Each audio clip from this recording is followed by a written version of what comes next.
बिस्मिल्लाहिर्रहमानिर्रहीम। अस्सलाम वालेकुम दोस्तों, आई होप आप सब लोग बिल्कुल खैरियत से होंगे। Welcome back to my YouTube channel एक नई और मज़ेदार और रिफ़्रेशिंग सी रेसिपी के साथ। आज की जो रेसिपी है वो है मिंट मार्गरीटा। गर्मियों के इस सीज़न में मज़ेदार सा मिंट मार्गरीटा गर्मियों के इस सीज़न में मज़ेदार सा मिंट मार्गरीटा खुद ही घर पर तैयार करें और उसे इंजॉय करें। तो चलें मैं आपको बताती हूँ कि किस तरह से आप बहुत आसानी से रेस्टोरेंट स्टाइल मिंट मार्गरीटा घर में तैयार कर सकते हैं। मिंट मार्गरीटा बनाने के लिए यहाँ पर मैंने पुदीना लिया है। क्वांटिटी का अंदाज़ा जितने ग्लासेस आपने मिंट मार्गरीटा के बनाने हैं उसके हिसाब से आप क्वांटिटी कम या ज़्यादा भी कर सकते हैं।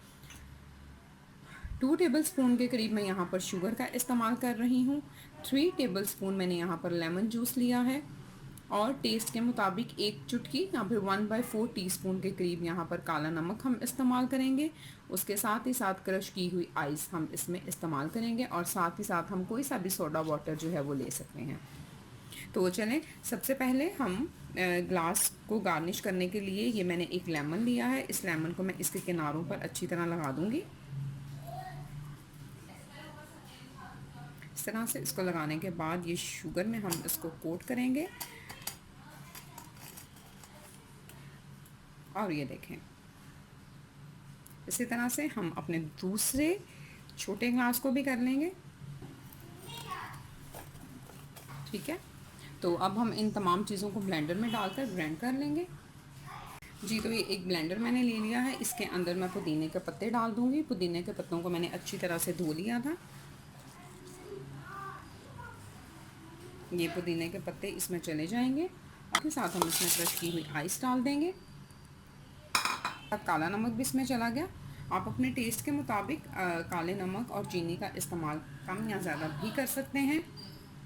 ये लेमन जूस भी इसमें चला जाएगा। ये शुगर भी हम इसके अंदर ऐड कर देंगे।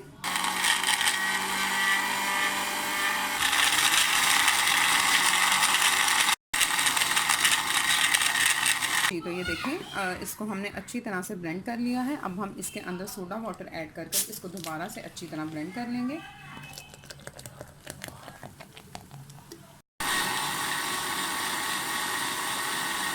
ये देखें कितनी आसानी से हमारे मज़ेदार सा मिंट मार्गरीटा जो है वो तैयार हो चुका है। अब हम इसको गिलास में निकाल लेंगे। तो ज़रूर ट्राई कीजिएगा। इसको बनाने के बाद आपको बाहर रेस्टोरेंट से मिंट मार्गरीटा पीने की बिल्कुल भी ज़रूरत महसूस नहीं होगी।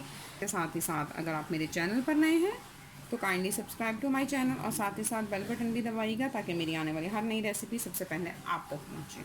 वीडियो अच्छी लगे तो इसको लाइक, शेयर और कमेंट भी ज़रूर कीजिएगा।